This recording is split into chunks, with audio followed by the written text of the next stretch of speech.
By virtue of the Constitution of the Federal Republic of Nigeria, 1999 as amended, the tenure of the President, the Vice President, the Governors, and Deputy Governors of states of the Federation, except Anambra State, Bayelsa State, Edo State, Ekiti State, Imo State, Kogi, Ondo, and Osun States, will expire on the 28th day of May, 2027, while membership of the National and State Assemblies will stand dissolved on the 8th day of June, 2027. At exactly 11:07 a.m. on Friday, February 13, 2026, INEC Chairman Joash Amupitan cleared his throat and made history. It is with a deep sense of constitutional responsibility and commitment to democratic consolidation, he began, that the Independent National Electoral Commission today formally releases the notice of election and the timetable and schedule of activities for the 2027 general elections. The room of journalists leaned forward. This was it. In exercise of the powers conferred on the Commission by the Constitution of the Federal Republic of Nigeria, 1999 as amended, and the Electoral Act 2022, the Commission hereby sets in motion the electoral process for the 2027 general elections and fixes the date for the 2027 general elections as follows. Presidential and National Assembly elections, Saturday, 20th February 2027. Governorship and State Houses of Assembly elections, Saturday, 6th March 2027. Camera shutters exploded. Journalists typed furiously. Within seconds, the announcement flashed across every Nigerian news platform. The countdown to 2027 had officially begun. But what the chairman announced next revealed something more important and more controversial than the dates themselves. Amupitan addressed the elephant in the room, the Electoral Act Amendment Bill currently stalled in the National Assembly.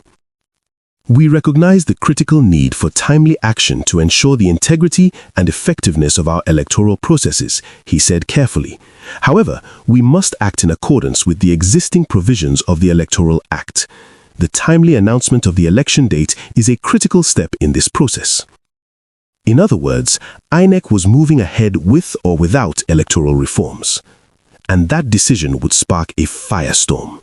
To understand why this announcement matters so much, you need to understand the man who made it. Professor Joash Amupitan, SAN, was sworn in as INEC chairman on October 23, 2025, replacing the long-serving Professor Mahmood Yakubu. At first glance, his credentials seem impeccable. Distinguished legal career, senior advocate of Nigeria, academic pedigree. But within weeks of his appointment, controversy erupted. Islamic organizations called for his resignation over alleged anti-Muslim statements made before his appointment. The exact nature of these statements remains disputed, but the accusation cast a shadow over his credibility as neutral electoral umpire. Then came accusations from opposition parties. A group called Opposition Watch Nigeria launched a campaign with the hashtag Amupitan must resign, accusing the chairman of blatant bias and improper interference in internal affairs of opposition political parties. They pointed to INEC's handling of leadership crises in the Social Democratic Party and the People's Democratic Party. The Supreme Court had repeatedly reprimanded INEC for overreach, warning that the Commission's role is to regulate elections, not arbitrate internal party disputes. Critics allege that INEC, under Amupitan's leadership, was selectively interfering in opposition party matters, inviting rival factions to meetings, recognizing contested leaderships, all with the apparent goal of weakening opposition structures before 2027. The chairman denied all allegations. At his inauguration, he pledged to break down silos within INEC and restore public confidence. He promised transparency, neutrality, and professionalism. But now, standing before cameras to announce the 2027 election dates, Joash Amupitan carried the weight of these accusations. Could a controversial chairman conduct a credible election? That question hung in the air as he continued his briefing. Amupitan's decision to release the timetable despite ongoing debates over the Electoral Act Amendment Bill was strategic and controversial.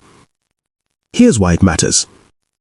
After the chaotic 2023 presidential election, where electronic transmission of results failed spectacularly, Nigerian lawmakers introduced amendments to make real-time transmission mandatory. The idea was simple.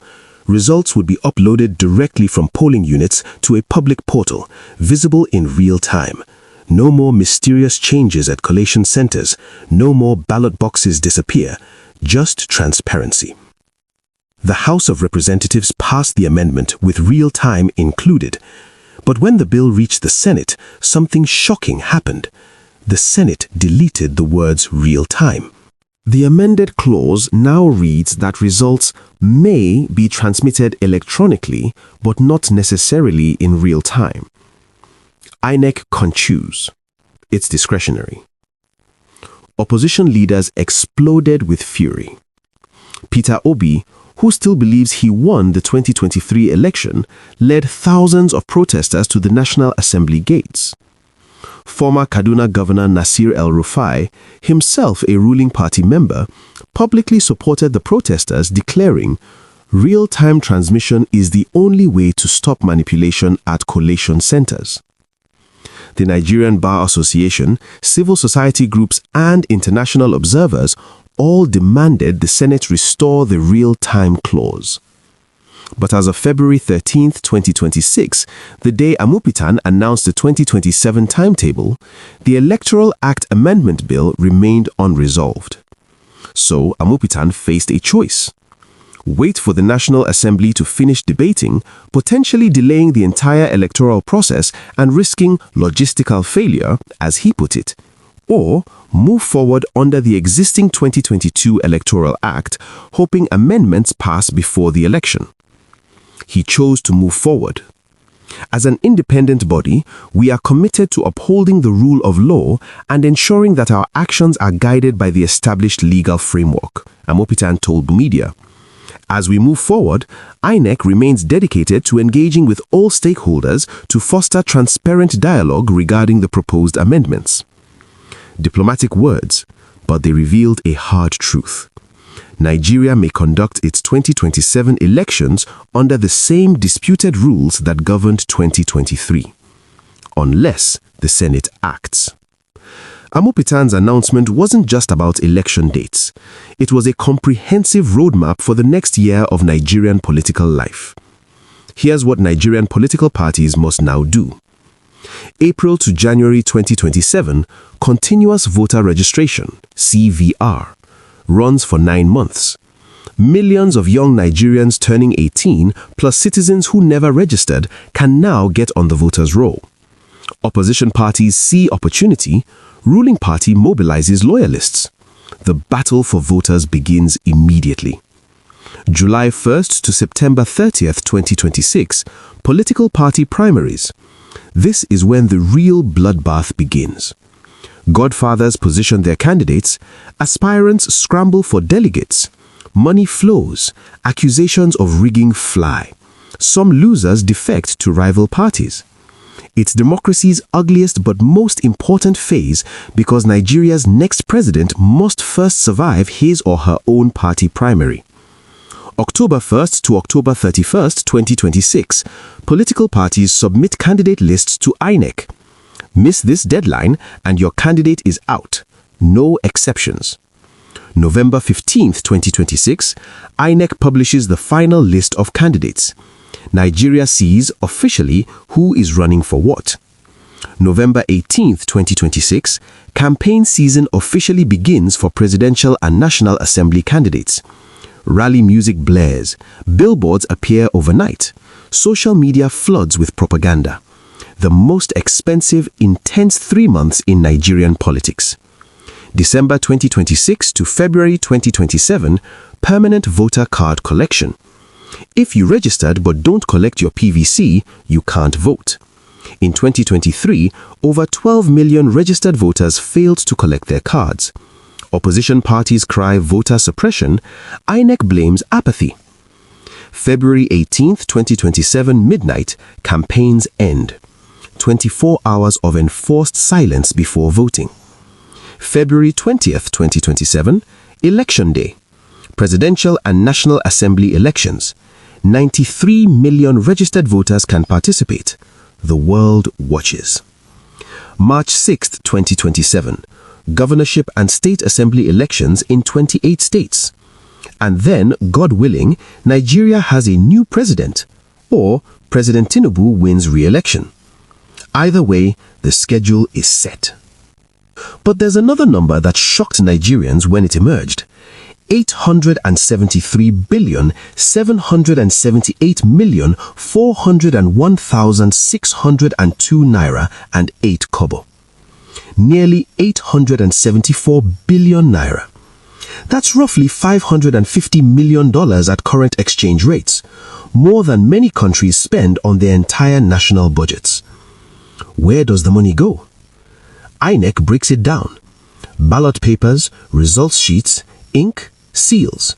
Technology, BVAS devices, servers, software licenses. Training thousands of ad hoc staff, transporting materials to 176,846 polling units across all 36 states and the FTC. Security, logistics, backup systems. It all adds up. But to ordinary Nigerians struggling with fuel prices that tripled overnight after subsidy removal, struggling with inflation that makes food unaffordable, struggling with a naira that keeps losing value, 873 billion naira for one election seems obscene. Critics immediately questioned whether such massive expenditure is necessary or whether it's an opportunity for procurement corruption. INEC officials pad contracts, inflate costs, and pocket the difference. INEC Chairman Amupitan defended the budget as realistic and essential for credible elections. He noted that technology costs money, training costs money, and compromising on election integrity costs democracy. But the perception remains: Nigeria spends more conducting elections than fixing the country. And that resentment will shape 2027 politics. Within hours of Amupitan's announcement, Nigeria's political landscape shifted into high gear. President Tinubu's re-election machinery activated. The ruling party All Progressives Congress began strategizing. Which states to defend, which to capture, how to deploy federal resources for electoral advantage. Tinubu has headwinds, economic pain, insecurity, unfulfilled promises. But he has the power of incumbency. Control of security forces, control of government resources, control of patronage networks.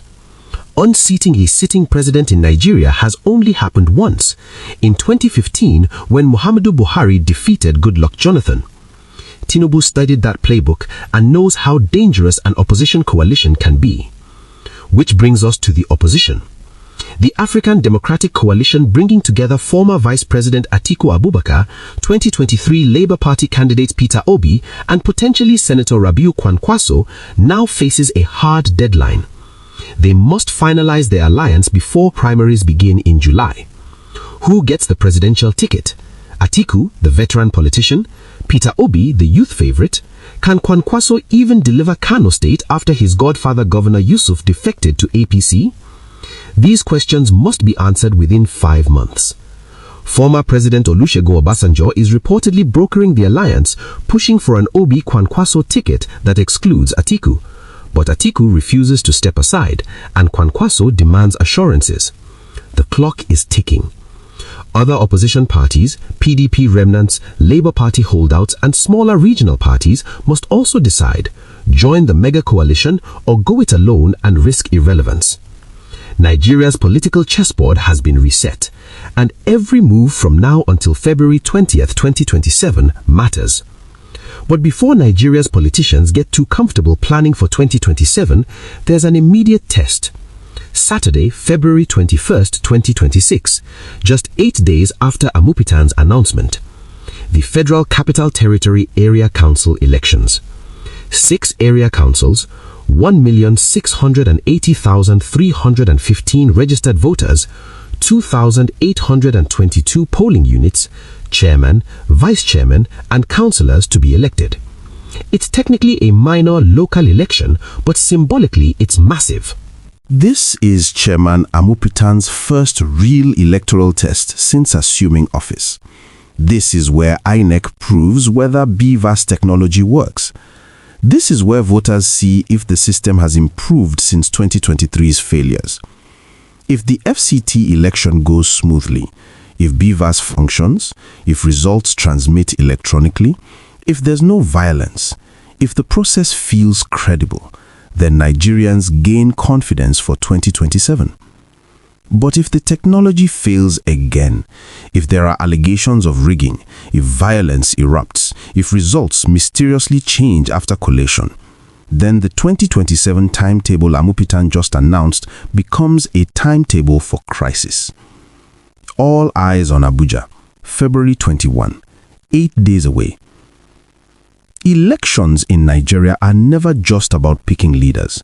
They're tests of whether democracy itself can survive in Africa's largest nation. Since independence in 1960, Nigeria has cycled between democracy and military rule, coups, annulled elections, political violence, assassinations. It's a fragile system, always one crisis away from collapse. The 2027 election will determine whether Nigeria's Fourth Republic, which began in 1999, continues to mature or whether it fractures under the weight of disputed results. If Nigerians believe their votes count, democracy survives. If they believe elections are rigged, democracy dies. Not immediately, but slowly, as citizens lose faith, as violence becomes the only way to change government, as strong men exploit chaos. That's why the Electoral Act Amendment Bill matters. That's why real-time results transmission matters. That's why INEC's credibility matters. And that's why Professor Joash Amupitan, the controversial chairman who released this timetable, carries the future of Nigerian democracy on his shoulders. Whether he's up to the task remains to be seen. 1 year and 7 days. That's how much time stands between Friday, February 13th, 2026 and Saturday, February 20th, 2027. In that time, Nigeria will witness political drama that makes Netflix look boring. Betrayals, alliances, money changing hands, campaigns that inspire and campaigns that disgust. Hopes raised and hopes dashed. And on February 20th, 2027, 93 million Nigerians will stand in line, present their voter cards, and make a choice about their country's future. The question isn't whether Nigeria will conduct an election. INEC has released the timetable. The election will happen. The question is whether Nigerians will accept the result. Will the technology work? Will results transmit in real time? Will losers concede gracefully? Will winners govern for all Nigerians, not just their supporters? The answers will shape not just Nigeria's next 4 years, but Africa's democratic trajectory for decades. The countdown has begun. 372 days until Nigeria decides. May God help us all.